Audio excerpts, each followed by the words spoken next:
반갑습니다. 장종용 시장점검입니다. 예, 오늘 코스피 지수 아주 그냥 로켓 발사를 해버렸는데 거래대금 60조입니다. 거래대금이 적을 때 생각하면 거의 10배가 늘어났는데 이런 연간 이대로만 간다면 연간 거래 세수가 거의 60조에 달합니다. 뭐 부가가치세만큼 들어오게 되는 건데 엄청난 세원이니까 사실 이게 이런 식의 유동성이 유지만 될 수 있다면 국가적으로도 좋은 거고 그렇습니다. 근데 상식적으로 1년에 60조 원의 돈이 그것도 단타 매매를 하는 투자자들은 대부분 개인 투자자들이니까 이 돈이 여기서 빠져나간다, 유동성이. 그럼 전 국민이 주식 투자를 하지 않는 이상 이거를 버텨내기가 좀 힘들다라고 볼 수 있습니다. 그래서 뭐 어느 시점에서는 꺾일 수밖에 없는데 그럼 도대체 언제 꺾이겠느냐? 예, 한 2월에서 3월 사이가 되지 않을까 생각을 합니다.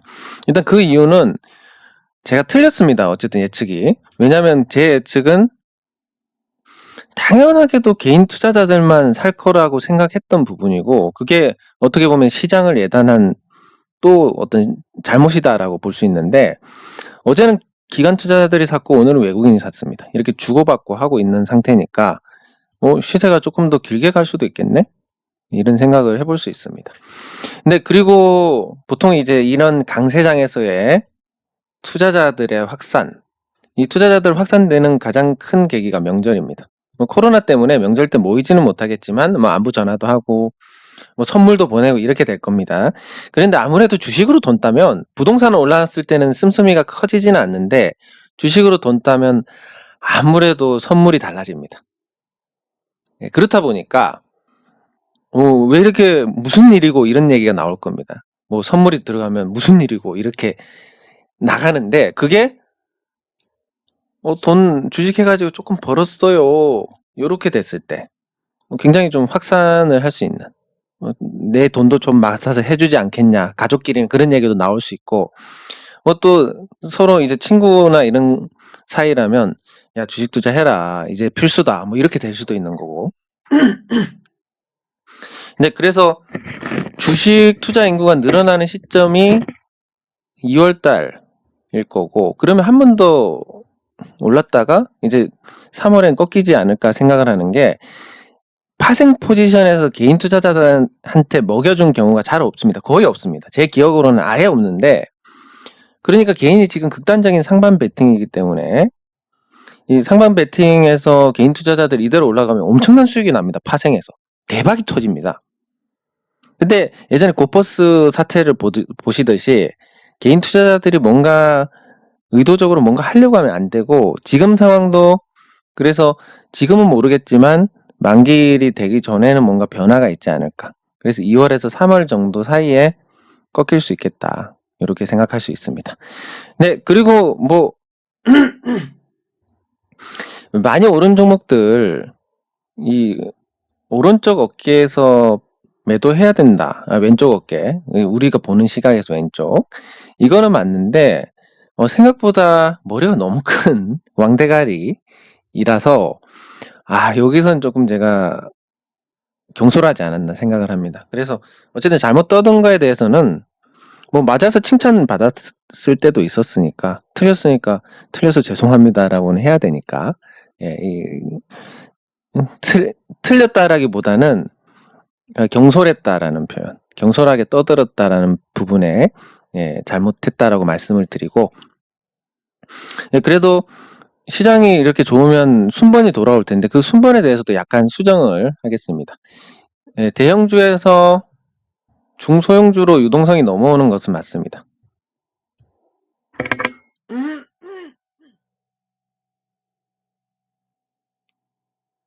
대형주에서 중소형주로 넘어오는 건 맞는데 대형주 안에서 지금 이 기세라면 순환매가 조금 더 돌 것 같습니다. 그러니까 지금 중소형주들은 힘이 빠져 있는데 이런 게 대형주가 꺾일 때까지는 갈 거니까 예상보다는 조금 길어질 수 있다. 그리고 대형주에서는 제가 금융주가 조금 늦게 올 것 같다고 말씀드렸는데 이렇게 금융주가 빨리 순환매가 돌다 보면 생각보다 빨리 금융주에도 온기가 돌 수 있다. 이렇게 볼 수 있습니다.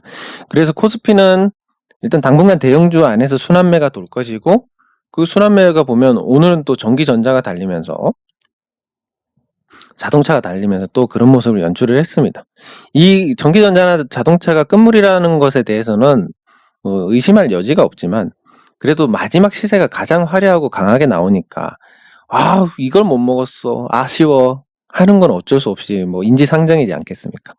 그리고 대형주에 비해서 중소형주가 부진한데 예, 이런 상황은 당분간 지속이 될 것 같다. 예, 요렇게 보시면 될 것 같습니다. 아 그러면 뭐 달라질 게 있느냐?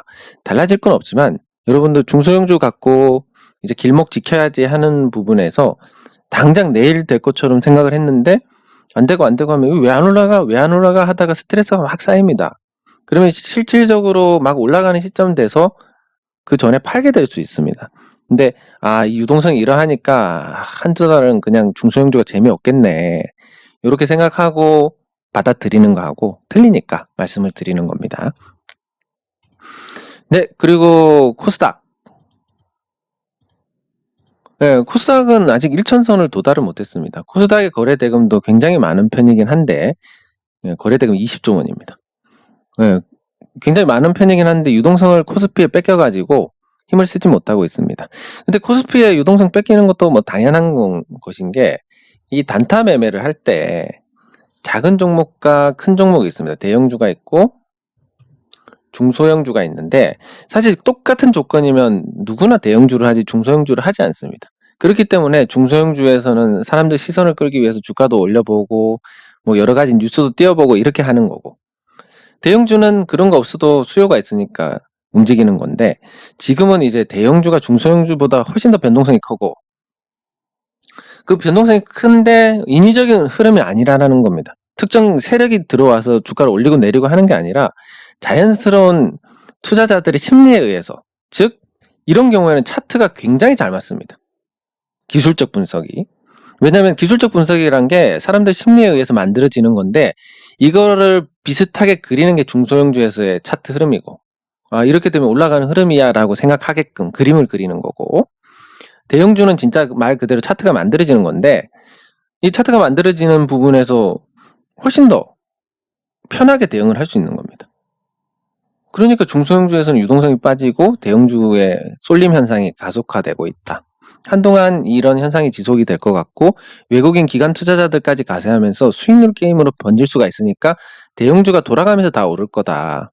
이렇게 전망을 해볼 수 있습니다. 그래서 뭐 많이 안 오른 종목들 보시면 이마트가 어제 오늘 해서 한 10% 이상 올랐는데 이마트가 그동안 뭐 별로 탐탁지 않았지만 올랐습니다. 근데 요 이틀만 놓고 보면 삼성전자가 아무리 잘 달렸다 하더라도 삼성전자가 오늘 많이 올랐고 5% 아니 오늘 7% 어제 0.85 해서 이틀 동안 하면 이마트에 밀립니다. 잘 달리는 종목이었지만 LG화학 어제 8 오늘 3 해서 한 12 정도 되는데 역시 이마트한테 밀렸습니다. 그러니까 뭐 잘 가는 종목에 대해서 상대적 박탈감을 느끼는 것보다는 아직 덜 간 종목들을 공략하는 게 바람직하지 않을까 생각이 들고 이마트는 제가 자료까지 다 만들어 놨는데 다른 일정 때문에 녹화를 못 해가지고 그게 좀 아쉽습니다. 왜냐면 이제 오르기 전에 올려드렸으면 조금 그걸 가지고 도움을 받으신 분이 계실 텐데 지금도 물론 상승 여력이 있으니까 괜찮긴 하지만 그래도 이미 오른 이 밑에 가격을 보신 분들은 마찬가지로 머리를 본 투자자들이 어깨에서 못 팔듯이 발바닥을 본 투자자들은 무릎에서 못 삽니다. 그런 현상 때문에 도움이 되는 타이밍을 조금 놓쳤다. 도움이 되겠지만 그냥 이때 올린 거에 비하면 조금 약해지겠네 하는 거 그런 부분에서 조금 아쉬움이 있습니다. 네, 그리고 또 아쉬운 게 THN. 저는 뭐 지나간 거에 대해서는 아쉬워하지 않습니다. 어차피 타임머신 타고 돌아가면 거기서 똑같이 대응했을 겁니다. 예. 그래서 뭐 그런 거에 대해서는 제가 판 종목들 뭐 보면 현대모비스 제가 25만 원에 팔았나 4만 원에 팔았나 예전에 팔았었는데 뭐 이거를 봤습니다. 어쨌든 아무렇지 않습니다. 왜냐하면 저 타임머신 타고 돌아가도 여기서 팔았을 거기 때문에. 그리고 여기서 안 팔았다 해도 뭐 여기서 팔았든지 여기까지는 뭐 안 되는 거니까 제가 저를 잘 아니까 거기에 대해서는 아쉽지 않은 거고. 그리고 뭐 삼성생명 판 거보다 올라갔긴 했지만 뭐 딱히 그런 건 없습니다. 뭐 이거는 필요에 의해서 한 거니까. LG 디스플레이도 판 거보다 올랐지만 딱히 그런 건 없습니다. 근데 아쉬운 게 뭐냐면 이마트는 좋은 타이밍에 올려드려서 도움을 조금이라도 드렸으면 좋았을 텐데 하는 아쉬움은 있고, 그리고 개별적으로 노리고 있던 종목이 THN이라는 종목인데 요게 또 좀 많이 아쉽습니다. 이 THN을 보면 작년 기준으로, 물론 순자산은 많지가 않지만 이런 거야 뭐 공장 자산 재평가 이런 거 하면 금방 올라가는 거니까, 재작년 그러니까 코로나 전에 실적을 보면 매출 4천억에 영업이익이 215억입니다. 근데 지금 이렇게 올랐는데 시가총액이 702억이었고 제가 관심을 갖던 시점에는 400억이었습니다. 시총이. 아니 200억 영업이익 내는 회사가 시총 400억이라는 게 말이 돼? 이거 이상한데, 이거 진짜 이거는 사야 될 것 같은데 해서 제가 굉장히 관심을 많이 갖고 보고 있었습니다. 근데 쭉 찾아보니까 뭐 현대차에 납품하는 그 품목, 이게 이름이 뭐였냐면 현대차에 요건데 자동차용 와이어인데 이게 자동화가 안 되는 품목입니다. 그래서 자동화가 안 되기 때문에 인건비 싸움이고, 그 중국에 공장이 있고 뭐 이런 형태가 되어 있습니다. 근데 점유율이 현대차 내에서 15%, 그리고 현대차의 어떤 구매 전략을 봤을 때 여기 점유율이 높아질 수 있겠다. 그러면 실적도 버틸 거고 앞으로 매출도 이렇게 늘어나게 될 것 같은데, 쭉 그랬을 때 괜찮은데? 아니 근데 너무 싼데 이거? 이런 생각을 해서 그 표현하자면 토시고 있었는데, 중소형주가 최근에 이제 유동성이 빠져가지고 약하니까, 그리고 뭐 현대차가 뭐 애플하고 그런 거 할 줄 누가 알았겠습니까? 그래가지고 조금만 내려오면 사야지 뭐 이렇게 토시고 있었는데 갑자기 이렇게 난리가 나가지고 그게 좀 안타깝습니다. 예, 이런 거는 좀 아쉽습니다. 왜냐면 살려고 했었고 언제 살까 고민을 하고 있었고, 만약에 제가 타임머신 타고 옛날로 가면 살 수도 있는 거니까. 근데 뭐 팔고 올라간 종목들은 제가 다시 살 수 없는 그런 심리 구조니까 어쩔 수 없는데, 이런 건 좀 아쉽습니다. 예. 근데 여러분도 뭐 팔고 나서 진짜 후련하게 팔았다 했는데 며칠 뒤에 더 올라가서 보면 내가 잘못 팔았네, 이렇게 하는 거는 바람직하진 않습니다. 왜냐하면 제가 이런 뭐 사소한 것까지 말씀드리는 게 결국은 이 후회를 하게 되면 다음 결단을 흐리게 만듭니다. 다음 결단이 흐리게 되면 여러분들 뭐 주변에 보면 무당 잘 찾는 분들 계시지 않습니까? 그런 사람들처럼 꼭 무당한테 가가지고 물어보는 것처럼 다른 사람들한테 조언을 구하게 됩니다. 근데 주식 투자에서 이 주식 상담 종목에 대해서 상담하는 사람 중에서 무당 아닌 사람이 어디 있겠습니까? 아무도 미래를 모르는데. 저도 마찬가지고, 저도 무당이고. 그래서 조언을 구하는데, 그래도 무당도 무당 나름인지라 저 같은 경우는 뭐 제가 종목 상담에서 돈을 받는 것도 아니고, 그리고 제 시간을 쪼개가지고 어쨌든 저는 제가 보유했을 때 어땠을까 그런 마음으로 말씀을 드리는데, 혹시라도 틀리면 이제 보니까 뭐 별거 아니네, 네가 별로 나쁘다고 해서 팔았는데 올랐잖아, 뭐 요런 얘기를 듣게 되는 겁니다. 예, 그러니까 요 후회를 하면 이런 구조로 해서 저하고 사이까지 나빠지는 이런 일이 생길 수 있으니까, 어쨌든 일어난 결과에 대해서는 후회를 하실 필요가 없다. 후회를 하는 게 당장 그거에 대한 부정적인 영향뿐만이 아니라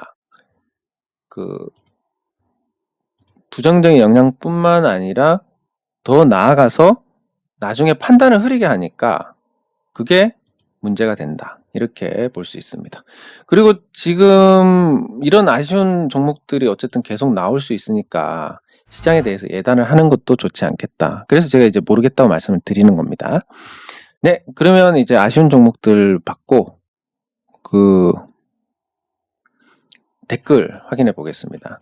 제가 지금 댓글 이거 녹화 3번째 하는 겁니다. 저거 해가지고 계속 중간에 틀려가지고, 예, 그래서 댓글은 아까 다 찍었습니다. 찍었는데, 중간에 실수해가지고, 예, 예, 감사드리고, 예, 15강도 녹화가 돼서 오늘 밤에 올라갈 겁니다. 네. 예, 맞습니다. 근데 이런 분들은 또 괜찮습니다. 살짝 기분이 상했습니다. 당연히 이건 인지상정입니다. 근데 이런 유쾌한 키역이 들어갔으니까 이분은 그냥 이렇게 말씀하시고 터는 분이고, 이런 분들은 나중에 투자해서 좋은 성과를 낼 수 있는 가능성이 열려 있습니다. 네, 그리고 제가 어제 좀 기운이 빠져 있었던 것 같은 게, 어쨌든 예측대로 안 흘러가니까 시장이 거기에서 조금 그냥 뭐 틀렸으니까 죄송합니다 하면 되는데, 거기에서 약간 스트레스를 받은 게 아닌가 싶습니다. 예. 그리고 종목은 제가 원래 공략하려던 종목이 있었는데 바꿨습니다. 전기차가 너무 뜨거우니까. 예. 예, 그리고 이런 경험들. OCI를 42만 원에 사서 59,000원에 손절하신 이 경험 때문에 이런 분들은 앞으로 높은 가격이 고가인 종목에는 들어가시지 않을 겁니다. 그게 이제 어떻게 보면 값비싼 수업료를 치른 건데, 그걸로 인해서 평생 거기에 대한 위험을 배제를 할 수 있으니까 긍정적입니다. 그리고 포스코 지금 손실이 줄었다고 하시는데, 요 손실 줄은 걸 가지고 가시는 거랑 종목을 바꿔가지고 수익으로 만회를 하는 거랑 두 개를 비교하면, 어쨌든 사이코패스처럼 이런 사람들이야 뭐 손절 쉽게 하고 또 그렇게 할 수 있겠지만, 평범한 사람들은 감정이 있는 사람들이고 손절을 하는 것은 굉장히 아픈 겁니다. 그럼 잘 못합니다. 잘 못한다고 했을 때 이 종목 포스코가 망할 종목도 아니니까 그냥 계속 갖고 가고, 경기 민감 주고 경기 회복에 수혜를 받을 거고 원화 강세에 수혜를 받을 거니까 지금보다 나은 시점이 있겠지, 이렇게 생각하고 계속 그냥 보유를 해 나가시는 거. 그렇게 해서 36%를 만회를 하시는 게, 다른 종목으로 손절하고 다른 종목으로 갈아타서 36%면 50% 이상 수익입니다. 수익을 봐야 됩니다. 50% 수익 보는 것보다는 훨씬 쉽다.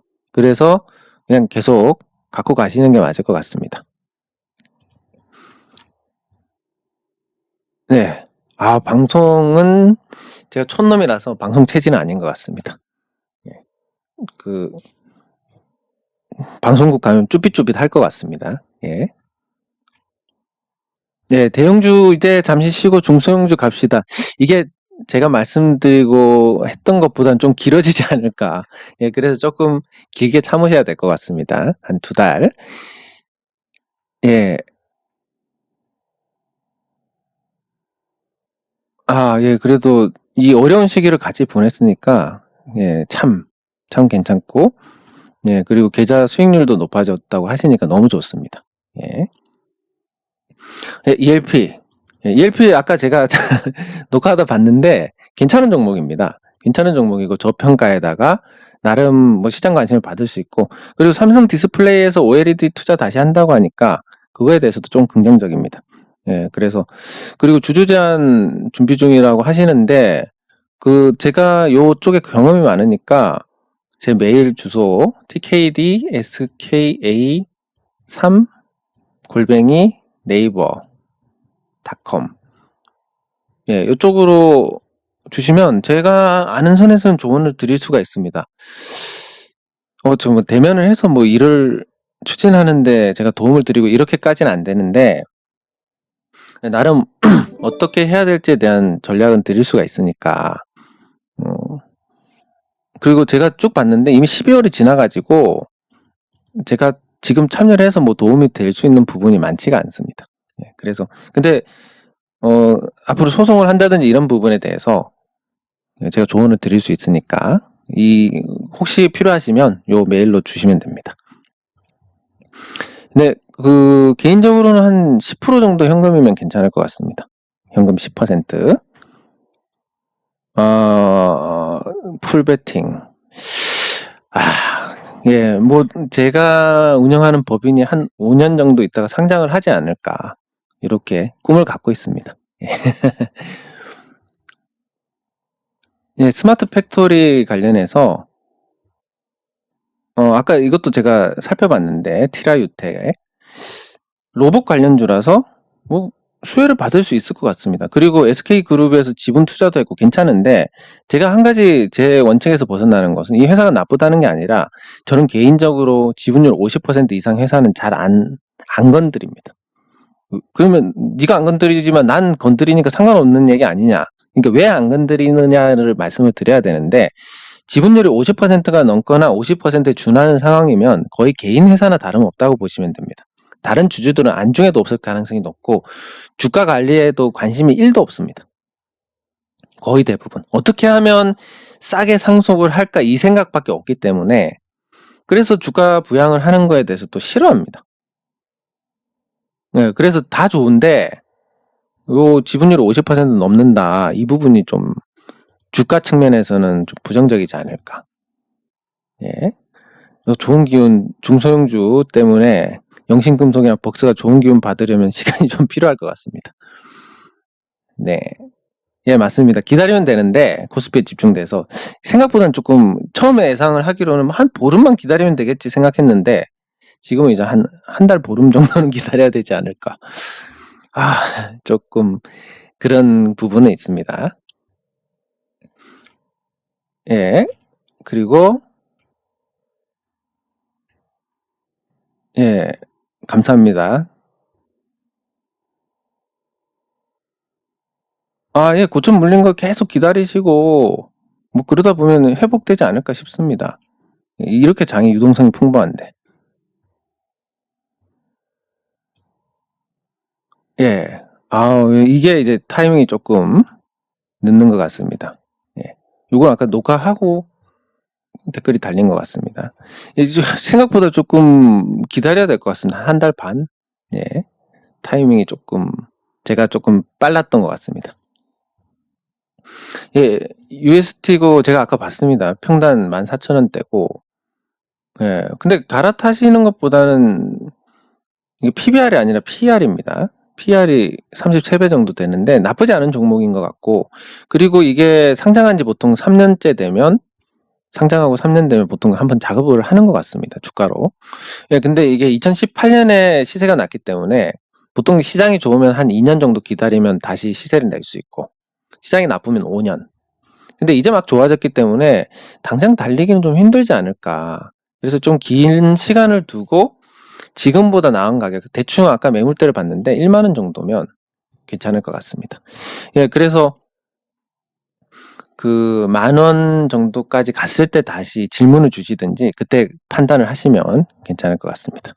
예, 영신금속이 2021년에 기운 차리는 건 맞는데 한 2월, 3월 돼야 좀 차리지 않을까. 예, 계좌는 매일 공개하고 있습니다. 예. 자, 그리고 뭐 계좌 요거는 이제 보여드리고 끌 건데 매일 보여드릴 겁니다. 변동이 없다는 거. 예. 그리고 그 종목으로 가서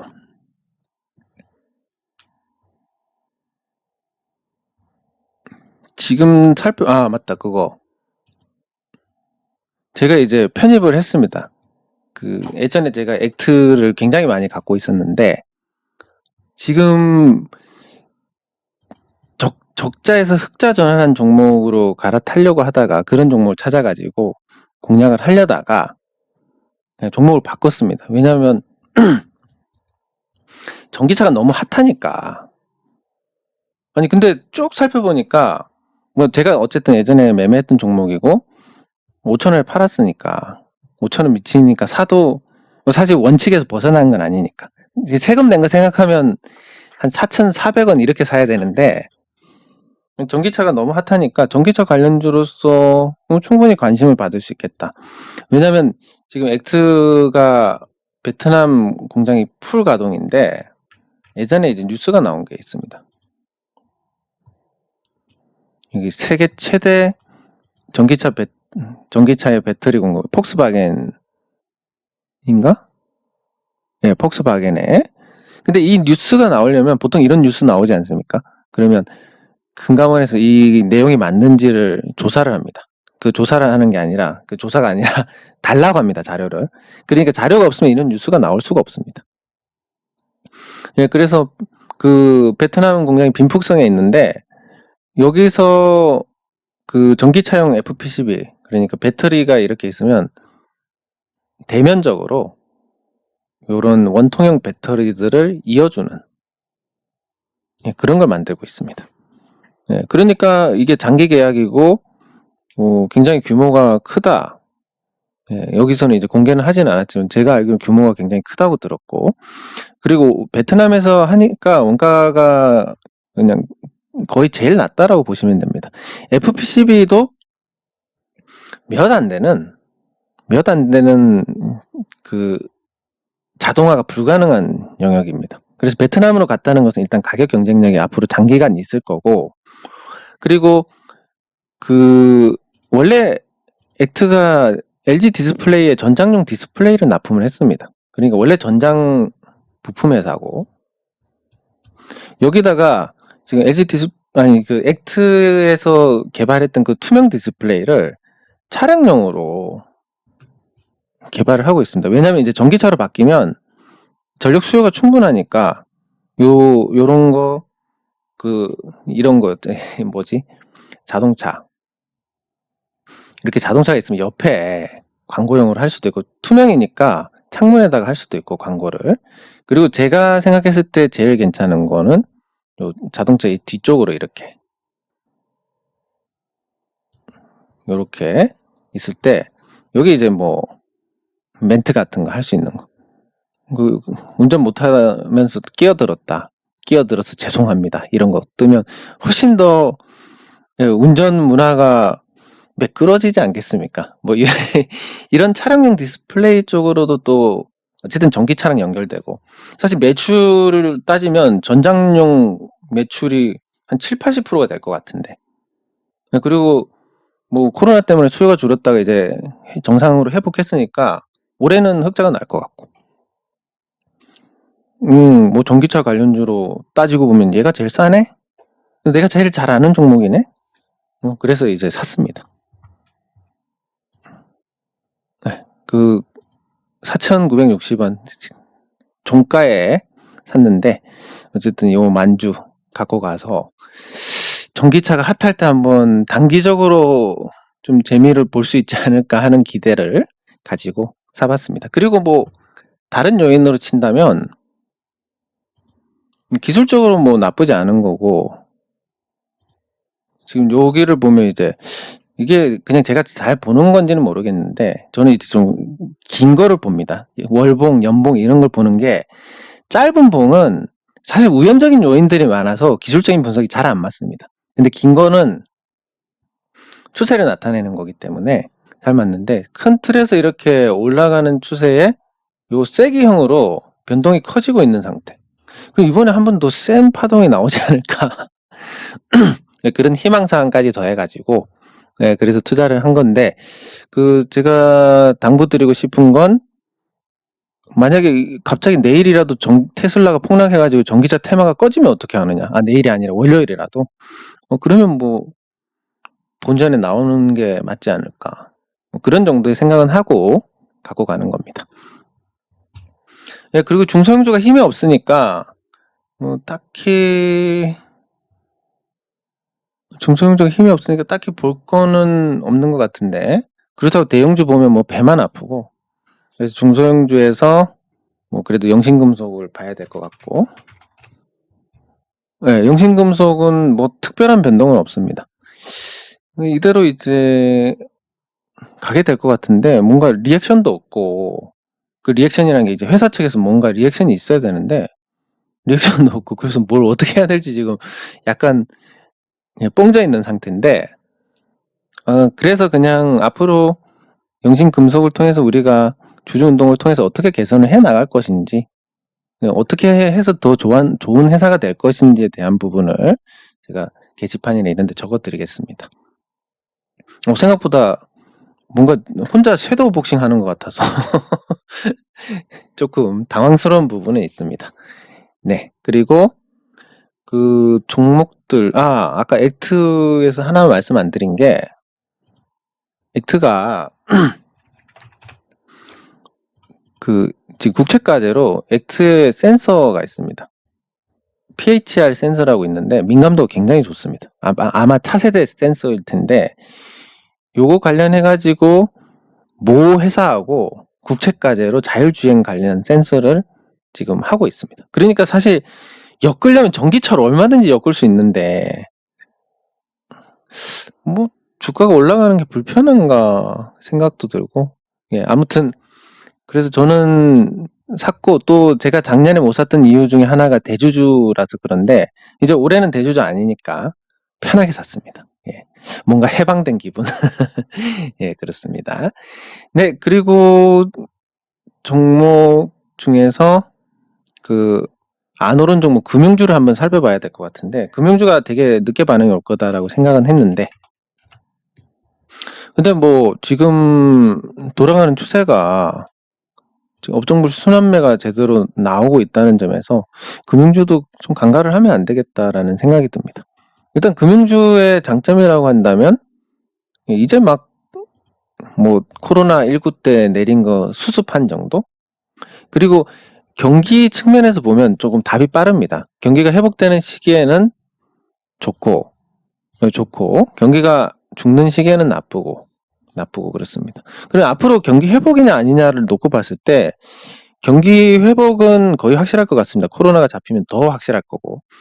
예, 그랬을 때 금융주들이 관심을 받는데, 그렇다고 이거 지금 들어가기에는 좀 부담이 있고, 이제 가격적인 부담은 아닌데 타이밍적인 부담이 있습니다. 금융주가 아직까지 소외되어 있으니까. 예, 그래가지고 이 금융주 안에서도 뭔가 좀 대장을 잡으면 괜찮지 않을까. 예, 그래서 신한지주를 보면 KB보다 조금 못한 것 같고, 기업은행을 보면 기업은행 8,000원입니다. 12,000원 가도 싸다고 했었는데 8,000원대. 아싸리 그냥 완전 싼 거 사버리면 괜찮지 않을까. 네, 그리고 우리 금융지주 뭐 가격적으로 나쁘지 않습니다. 가격적으로 나쁘지 않다는 게 무슨 얘기냐면, 우리 금융지주를 보면 우리 금융지주의 자산이 굉장히 많습니다. 380조, 은행이니까. 그리고 순자산이 26조 2천억. 근데 지금 시가총액이 7조, 배당 수익률이 무려 7%. 이런 종목들이 뭐 하반기 되면 분명히 관심을 받을 것 같습니다. 시장이 완벽하게 부서지지 않는 이상. 근데 지금 이제 1월달인데 고배당주를 사는 거는 과거 관점에서 보면 조금 부담이 있다. 왜냐면 한 달 정도는 걸리니까 배당락 회복하는 게. 근데 배당락 회복이 불과 한 3, 4일 만에 끝났습니다. 이걸 도대체 어떻게 해야 되냐. 시장이 너무나 강하다.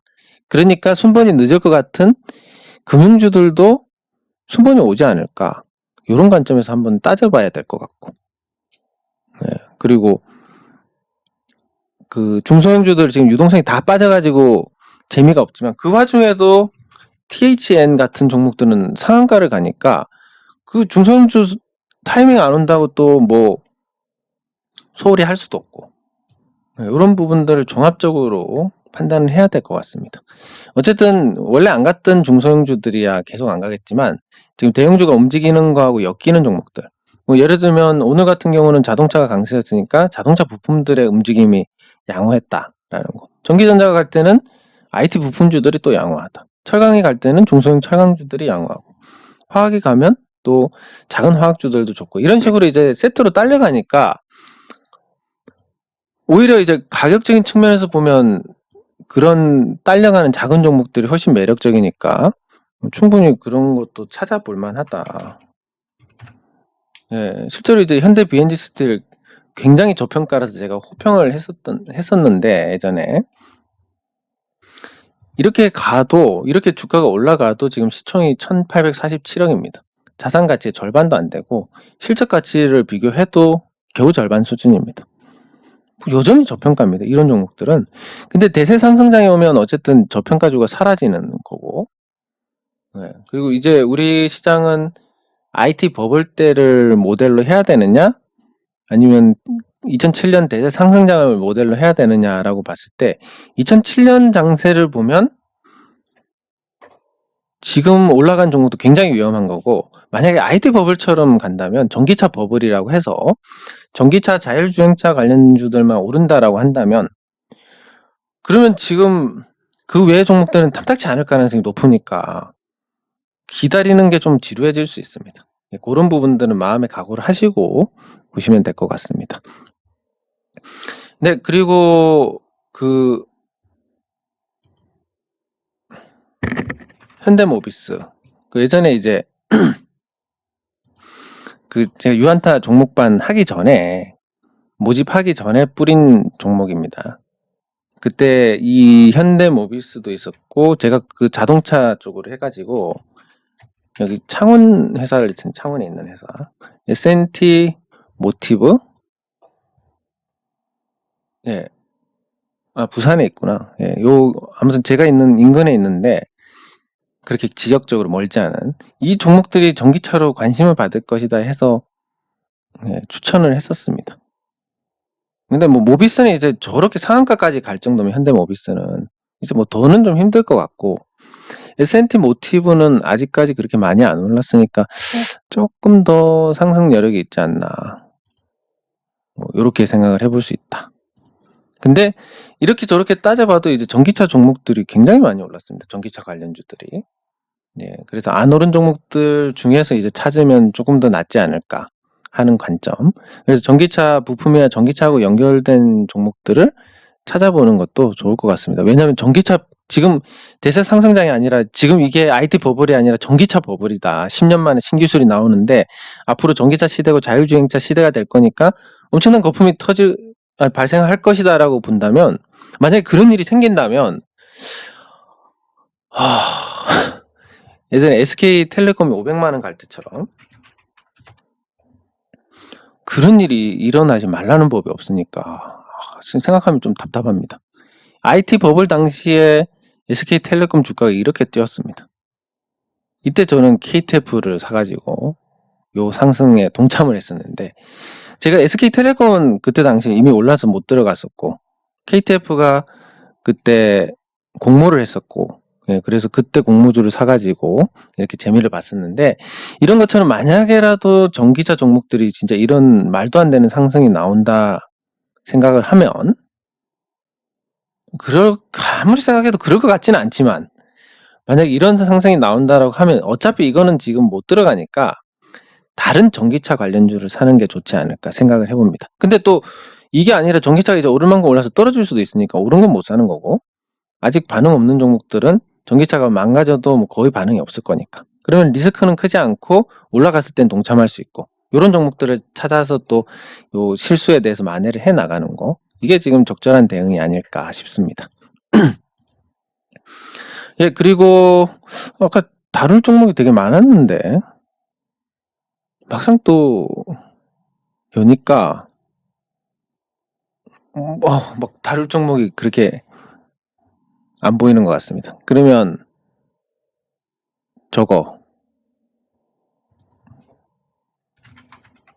예, 롯데케미칼 한번 봐야 된다 생각했는데 롯데케미칼이 52주 신고가 돌파했습니다. 근데 이게 이 종목을 보면 어쨌든 요 신호가 나온 후에 어느 정도 추세적인 모습을 보여줬고 그리고 올라갈수록 매물이 조금씩 있으니까 상승 탄력이 둔화가 될 수 있습니다. 그리고 아직까지 저평가 구간이긴 한데 실적 대비해서는 뭐 저평가가 아닌 상태고 이래서 화학주들이 과연 상승 여력이 여기서 더 나올 수 있겠느냐 하는 부분들이 존재를 하는데 결국은 그렇게 봐야 될 것 같습니다. 앞으로 경기가 회복이 된다라고 하면 화학주들도 같이 움직일 가능성이 크고 그 화학주들이 보면 2007년에 이 대세 상승장에서의 흐름 그리고 국제유가가 폭락했다가 회복하는 과정에서의 흐름 또 마찬가지로 국제유가 폭락 후에 회복하는 흐름에서 이 유동성 장세보다 더 큰 모습을 보였기 때문에 상승 흐름을 그래서 이 화학주들도 유가 상승과 관련해 가지고 보조를 맞추면 될 것 같습니다. 아니 유가 상승하면 이 제품 스프레드가 줄어서 마진이 주는 거 아니냐. 네, 그것도 경기가 나쁠 때 얘기고 경기가 좋으면 유가 상승분을 즉각 가격에 반영을 합니다. 반영을 하면 유가가 상승하면서 그 재고나 운반 과정에서의 그 가격 상승분은 고스란히 이익이 되니까. 그래서 화학주들도 나쁘지 않은데 그게 이제 유가가 계속 오르는지 여부에 초점을 맞추면 문제가 없을 것 같습니다. 네. 장 종료 후 시장 점검은 여기서 마치도록 하겠습니다. 수고하셨습니다.